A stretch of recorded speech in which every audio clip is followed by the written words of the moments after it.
So to change the background color, what we're going to do first is we're going to duplicate our layer. You can do that by hitting Command or Control J, depending on if you're Mac or PC. We're going to go into our copied layer. And then up here under the magic wand, we're going to click and hold that so we can get the object selection tool, which will let you go in and individually select an object just by clicking on it. Sometimes when you hover over it, it'll highlight the object you're on, but it doesn't always do that for some reason. So first, say click your vase, so it selects that. Hold the shift key down and then select the mug and the little plate, the honey thing, the lemon, and the table. So you got all those selected. So you want everything selected except your background. So you can see that we still have some little parts here that aren't selected. So what you want to do is come up here to the marquee tool, and again you're going to hold shift so you can include all this in your selection. You got those, and there's some little pieces over here by the lemon. And then what we're going to do is we want to select the inverse, so we're selecting the wall basically.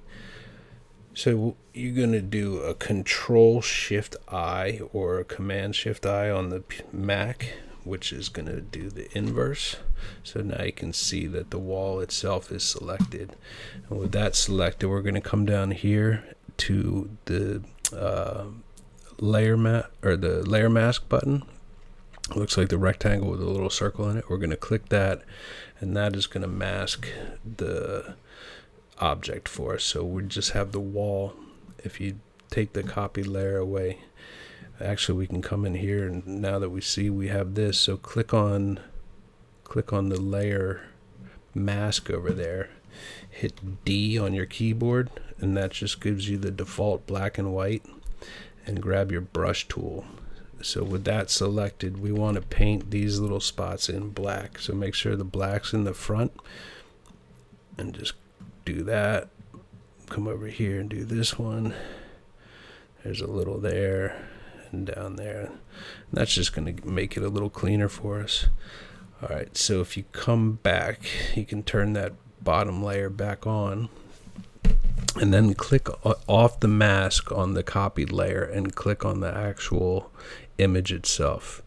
Now with that selected, basically all that is selected is the wall. So we're going to come down here, and this is the adjustment layer button. It looks like a little circle, half black and half white. Click on that and then click hue and saturation. This is going to bring up this in your properties window. Color sliders, saturation, lightness.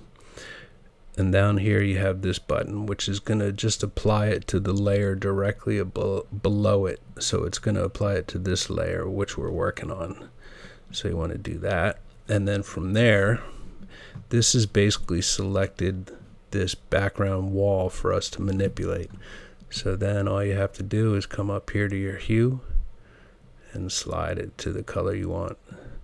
You can change the saturation, the brightness, the lightness. You can see it does get a little funky in parts. If you like bump up the saturation too much, you'll get some weird distortion around the edges and some blotchiness. But if you keep it pretty tame within reason, you're gonna get a lot of different options on what you can make the background do or the color look like. And it also, the nice thing with doing it this way is it does keep the shadow. Another way you can do this as well is if we want to delete this layer that we just created, you can click it and do the trash can, delete that. And so we still have this layer selected that we're working on, but for this we're going to add an effect to it. So you click on the little FX button, and from there you're just going to do color overlay. This is going to behave the same way almost. You just want to make sure this color overlay right here is selected. Up here you have normal, you have your little color and an opacity button. So what that's going to do, you click on the color obviously to change your color, and you say you want a blue, and it looks a little duller than this because the opacity is way down. But if you turn it way up, it's going to blast and cover the shadow. So what you can do is turn this over to overlay, and then that's going to let you see through to the shadow. And you can also take the opacity down a little bit. But again, you want to change the color, come over here to green, move around, whatever, get your olive green color there. So it's the same basic idea, it's just got a few extra steps in it.